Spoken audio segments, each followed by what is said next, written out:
El 28 de diciembre, dentro de la octava de Navidad, la Iglesia recuerda la muerte de los inocentes. Y el Evangelio que toca es el de Mateo 2, 13 al 18.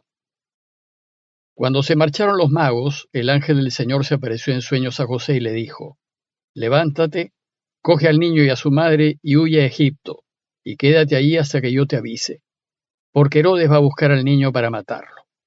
José se levantó, cogió al niño y a su madre de noche, y se fue a Egipto, y se quedó hasta la muerte de Herodes. Así se cumplió lo que dijo el Señor por el profeta: Llamé a mi hijo para que saliera de Egipto. Al verse burlado por los magos, Herodes montó en cólera y mandó matar a todos los niños de 2 años para abajo, en Belén y sus alrededores, calculando el tiempo por lo que había averiguado de los magos. Y entonces se cumplió el oráculo del profeta Jeremías. Un grito se oye en Ramá, llanto y lamentos grandes. Es Raquel que llora por sus hijos y rehúsa el consuelo porque ya no viven. Como nota previa es necesario indicar que todo este segundo capítulo de Mateo está lleno de referencias teológicas y de alusiones a la historia de Israel. Y lo que se nos relata es teología en forma de historia, como lo explicaremos en unos días más al reflexionar más en detalle en el pasaje de los magos. En el relato de hoy, la misión del niño es representar al verdadero Israel. La mención de Belén nos habla del mesianismo de Jesús, la mención de Egipto nos recuerda el Éxodo, la mención de Ramá nos recuerda el exilio en Babilonia, y la mención de Galilea nos habla de la misión entre los gentiles. Es decir, el niño, en este breve pasaje, revive lo más importante de la historia de Israel. Y en el Mateo nos lo muestra como el Salvador, el Mesías y el Señor, en quien la historia de Israel alcanza su plenitud. Ahora bien, el contexto de este relato es la visita de los magos. Justo antes de este pasaje, Mateo nos habló de unos hombres venidos de Oriente, unos sabios, porque más que magos, eran sabios. De hecho, así se les dice en inglés.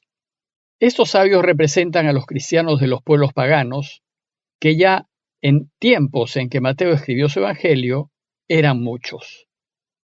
Esos sabios buscan al niño Jesús para adorarlo, pues los cristianos, gracias al anuncio de la Iglesia, reconocen en ese niño frágil y dependiente a Dios mismo que se ha hecho hombre para enseñarnos el camino de la vida.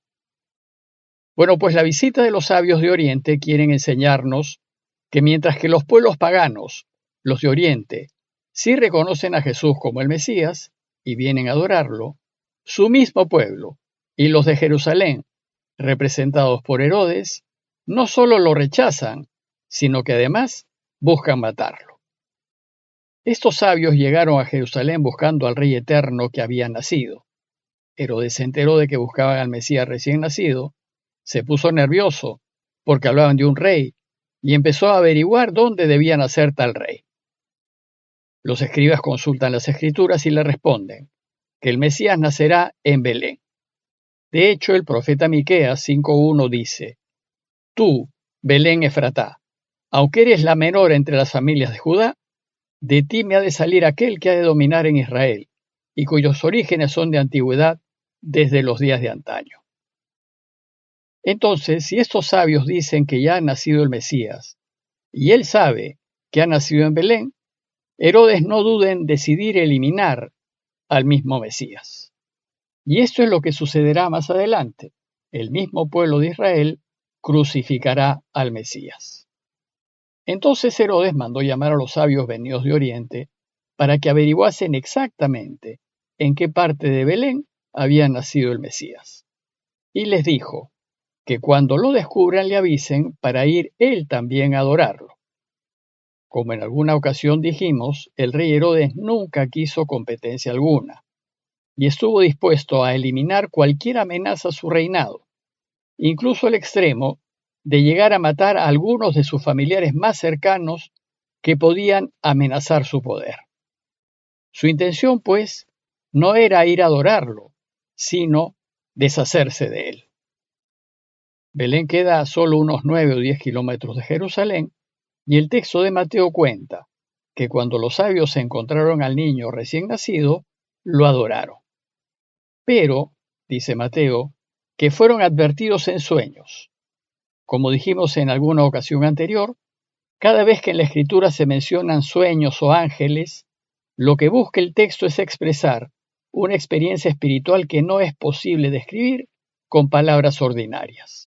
Aquí, la mención de sueños indica oración y por medio de la oración, Dios hizo ver a los sabios que no debían volver a Jerusalén a contarle a Herodes dónde estaba el niño.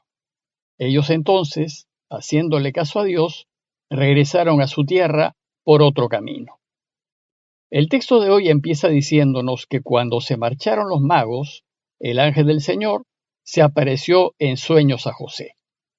Hemos de pensar que en la oración Dios le hizo ver a José su voluntad, y lo que le pide, dice el texto, es: levántate, coge al niño y a su madre y huye a Egipto, y quédate allí hasta que yo te avise, porque Herodes va a buscar al niño para matarlo. Como la intención de Herodes era matar al niño, la familia decide huir a Egipto. Esto nos recuerda la historia de Moisés, en Éxodo 2:15, que tiene que huir a Madián porque el faraón quería matarlo por defender a su pueblo.